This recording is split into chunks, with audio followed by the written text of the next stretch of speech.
There comes a point in every chosen one's journey when the noise of the world fades, and the still, small voice of God becomes the guiding force behind every step. It is not always a sudden moment, nor is it marked by fanfare or recognition, but rather by a deep, unshakable knowing in your spirit that you are exactly where you are meant to be.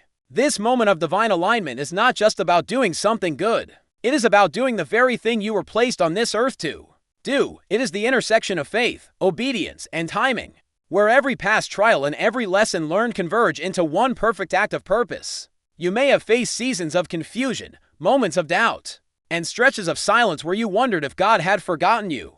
But the truth is that those seasons were shaping you. They were the training ground for the obedience you now walk in. When you reach this point, there is no hesitation in your steps, no inner conflict about whether you are on the right path. You feel a peace that cannot be explained, the kind of peace that silences fear and calms the chaos within. It is as if the threads of your life, which once seemed tangled and meaningless, now weave together into a clear and beautiful tapestry. You realize that every disappointment, every closed door, and every painful goodbye had a divine reason behind it.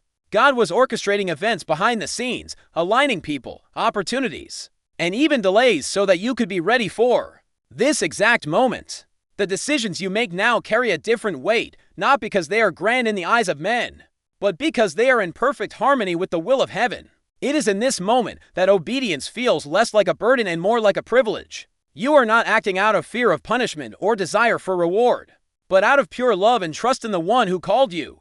You understand that what you are doing is part of something much bigger than yourself, something eternal. The sense of purpose that flows through you makes even the smallest tasks feel significant, because you know they are connected to God's greater plan. This alignment gives you clarity in decision-making, confidence in uncertain times, and courage to keep moving forward even when the path ahead is not fully revealed. This stage of your journey often comes after a refining process. You have had to let go of old habits, release relationships that no longer served your destiny, and surrender plans that seemed perfect in your own eyes but were never part of God's blueprint. The pruning was painful, but it was necessary so that your life could bear fruit that lasts. And now, as you stand in alignment, you see how every loss made space for something better.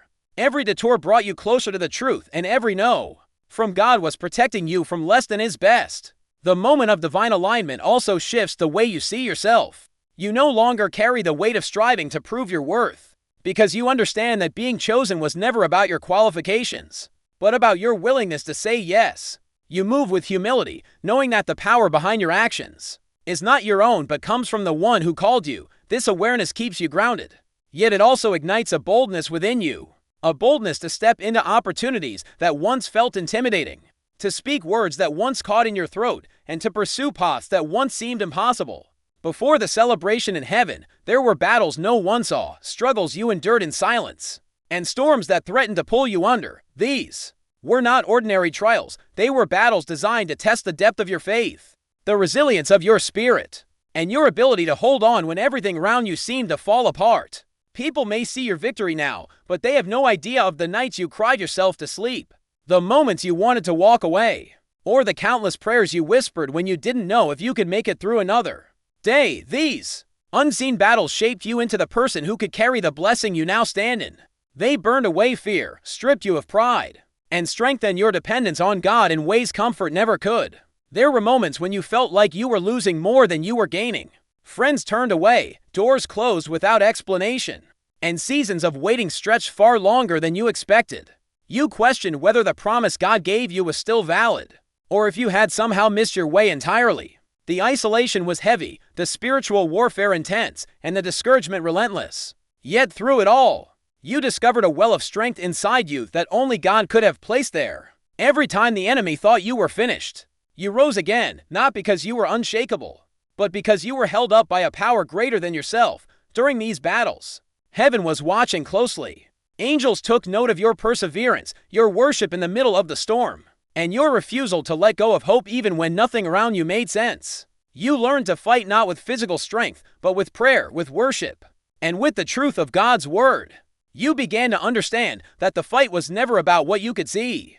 It was about the unseen realms where your faith was building walls of protection and opening doors of favor you couldn't yet imagine. Every yes to God in those hard moments was a victory in the spirit, And every time you chose to trust rather than fear, the celebration in heaven grew louder. These unseen battles also taught you how to recognize the enemy's tactics. You became wiser, more discerning, and less easily swayed by distractions. You learned to see beyond the surface of situations and to understand the deeper spiritual significance behind them.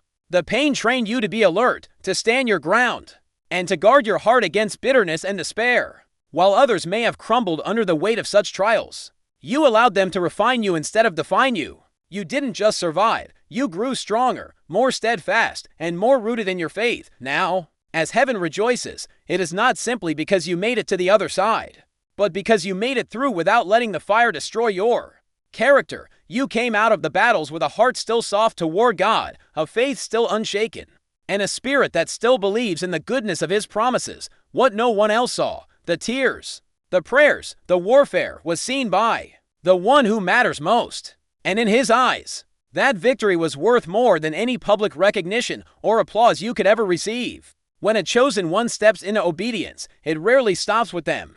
The act may seem personal and private, but its ripple effect touches lives in ways you may never fully see. Your decision to follow God's calling is like a stone dropped into still water. The impact spreads far beyond the point of entry.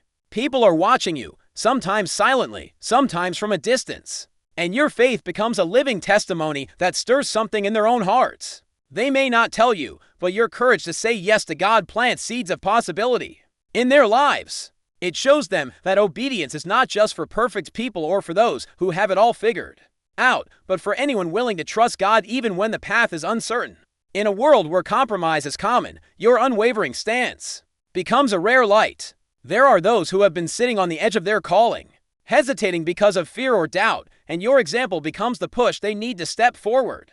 They see that you face challenges, they know you endured setbacks, and yet, you still chose to walk in faith. This kind of witness carries weight because it is not just words. It is lived truth. Your obedience breaks the lie that following God means a life without difficulty.